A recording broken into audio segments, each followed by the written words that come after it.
I always feel when you watch TV, you don't really see how hectic it is. Jack Bauer med en lik bombe. Så styggfort bak. Ikke bli stengt inne, Alexander. Det går mot Jack Bauer.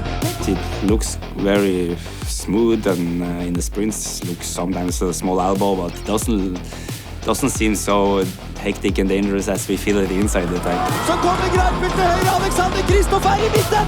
Alexander, kom igjen! Kom igjen! Du tar en etappeseier til!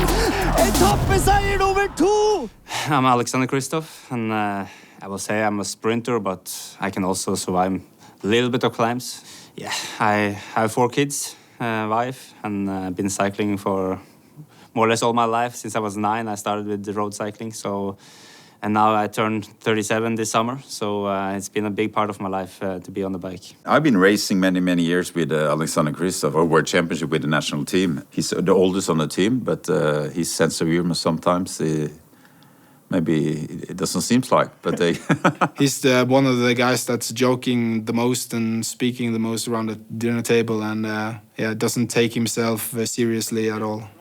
I feel they also keep me a bit younger. It goes both ways like that, but you need to have fun when you're out with your colleagues. It's funny guys, so yeah, what you call in Norwegian, we have guttastemning.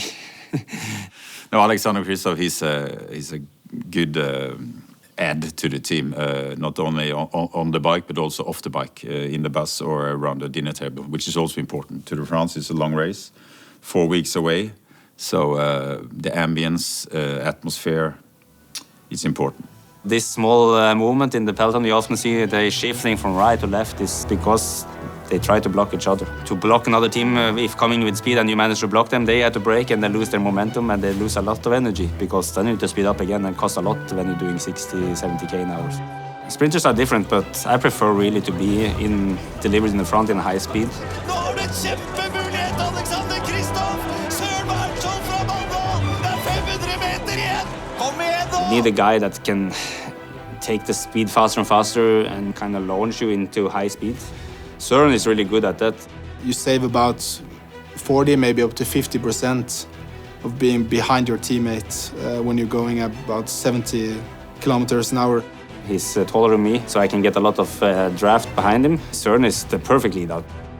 So you try to just increase your pace all the way, and then when you feel like you're coming to the top and your energy is running low, then you just try to flick your elbow. So then that's the sign when you give the elbow, that means now I'm done, you need to go. Then you need to start or else you for sure lose. So you need to time it, and normally 200 meters is really benchmarked. And then you also need to try to keep attention if somebody's coming from behind in higher speed. Der Cavendish også!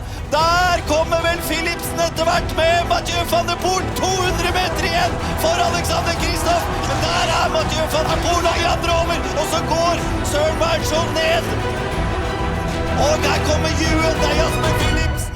I will say we had a really good team for the sprints, but maybe I was missing a little bit in the legs last year, because Søren was super strong in the lead-outs, and I got many times the really good positions, but I couldn't really deliver against the best sprinters. I feel a bit faster this year, so I hope it can change this year and we can do more or less the same, and I managed to finish it off. The plan was for me also to go on the altitude camp in May, but we decided to do racing, and for now I'm very happy. I won 4 races, I have a few second places, and some of the guys I will race against this summer I already beaten in the spring now, so that gives you confidence. Then you know you can also do it again. So then you need to be ready for it.